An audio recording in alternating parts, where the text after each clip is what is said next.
Okay, so we have slime in this glass, and you can see that it can still move around. So it's this. So when this dries, we'll see where it goes.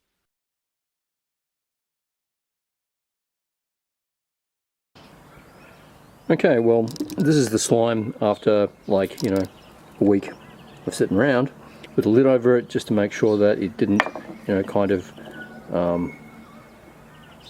get dust in it and shit. And you can see that it's now firm enough that it doesn't run anymore. It's starting to ooze a little bit over there on that side, but it's really nowhere near as runny as it was.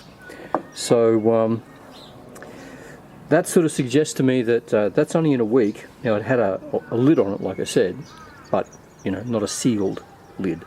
So what this means to me is that slime does benefit from a little bit of water. So let's add a little bit of water to this and see what happens. So I thought I'd just sort of try touching it with a cotton tip, and it does definitely have like a liquidy character to it. But let's just add a few drops of water. That's 5 drops of water, and you can see that the water is actually kind of no longer visible on the top. It's a little bit there, but it seems to basically be getting, taken up into the slime. So let's put a few more drops of water on it, and let's maybe give it a bit of a stir around in a manner that would be indicative to what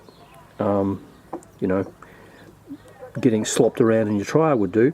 And that's now coming up quite reasonably, and it actually now has a lot more propensity for pouring than it did, or sliding to one side. So this sort of suggests that my idea of adding water every now and again to your slime is a good idea, because now you can see that's really kind of loosening up with just a very little bit, because now the particles are a lot freer to move around as they once were, and hopefully you can see that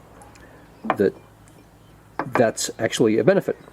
So since slime is water-based and since slime is non-toxic, I would, if I were you, consider topping it up a little tiny bit with water with a small syringe, as I had done in my previous video, and I'll put a link to that in the description, and hopefully you'll get better sealing properties. Okay, next thing I'll explore is the idea of adding glitter to slime.